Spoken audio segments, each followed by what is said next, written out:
Je vous propose de commencer à résoudre cet exercice après notre rapide étude de fonctions. La première question, c'est de montrer que l'intervalle 1/2, 2 est stable par f et en déduire que la suite un est bien définie.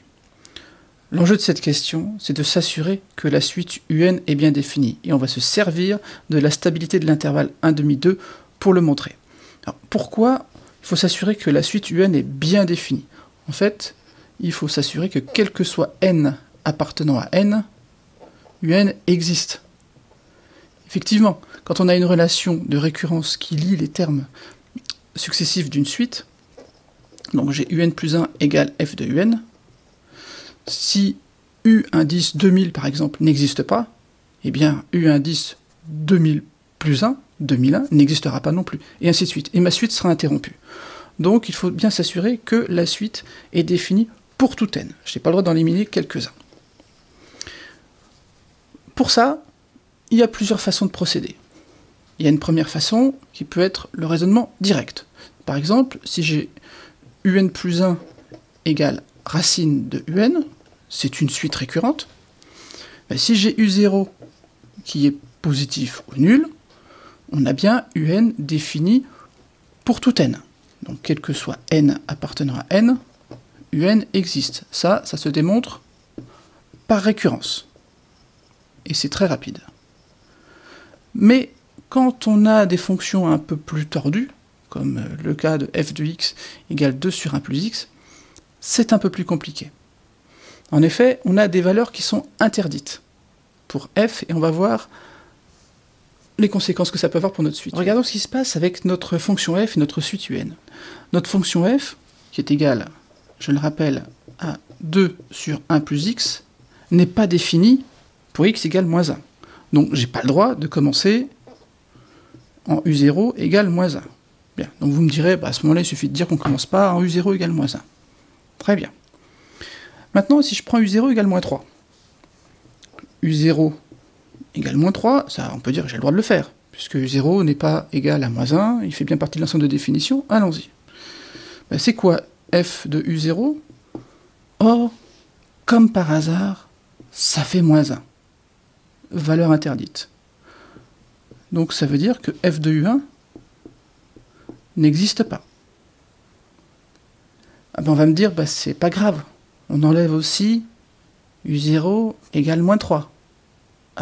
Oui, mais seulement, en lisant la courbe, je vais trouver ici un réel, qui va se situer entre moins 1 et 2, dont l'image est égale à moins 3.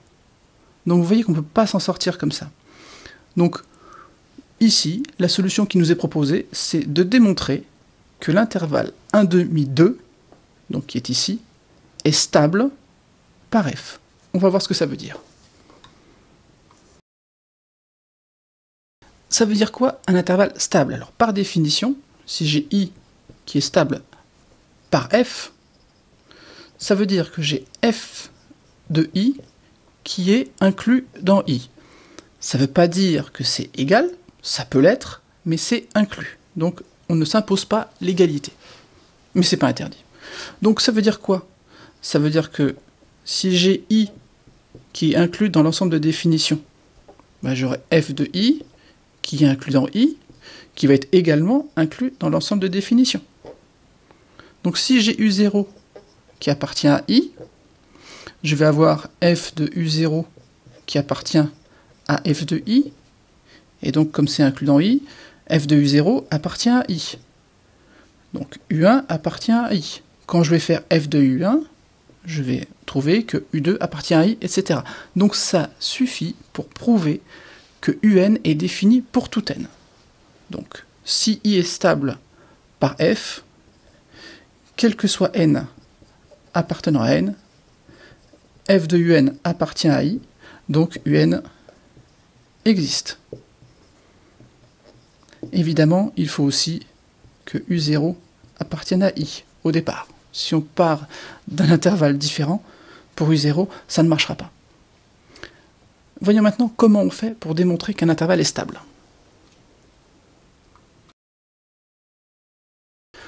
Comment on fait pour démontrer qu'un intervalle est stable? On va utiliser toutes les informations qu'on a à notre disposition sur f. Et là, je ressors notre petite étude de fonction qu'on a faite précédemment. Et là, on va simplement lire le tableau de variation. Qu'est-ce qu'on voit? On nous a quand même donné l'intervalle qui nous intéresse. Donc ici, on a i qui vaut 1 demi 2. En général, on vous guidera sur l'intervalle qui doit être considéré comme stable. J'ai quoi sur mon tableau de variation? J'ai f qui est strictement décroissante. Sur moins 1 plus l'infini, donc a fortiori sur 1 demi 2. Qu'est-ce que j'ai comme autre information? F de 1 demi, c'est 2 sur 1 plus 1 demi. Attention aux erreurs de calcul. Donc ça fait 2 sur 3 demi, ça fait 4 tiers. J'ai f de 2, parce qu'il faut calculer aussi f pour l'autre borne. C'est 2 sur 1 plus 2, ça fait 2 tiers. Donc, j'en déduis que f de 1 demi 2, c'est l'intervalle. Je commence par le plus petit, la fonction est décroissante, donc je vais commencer par f de 2. C'est donc 2 tiers, 4 tiers. Or, 2 tiers, c'est plus grand que 1 demi. 4 tiers, c'est plus petit que 2. Donc, cet intervalle 2 tiers, 4 tiers est inclus dans 1 demi 2. Et on en déduit que f de 1 demi 2 est stable. On vient donc de montrer que f de 1 demi 2 est inclus dans 1 demi 2, donc que l'intervalle 1 demi 2 est stable par f.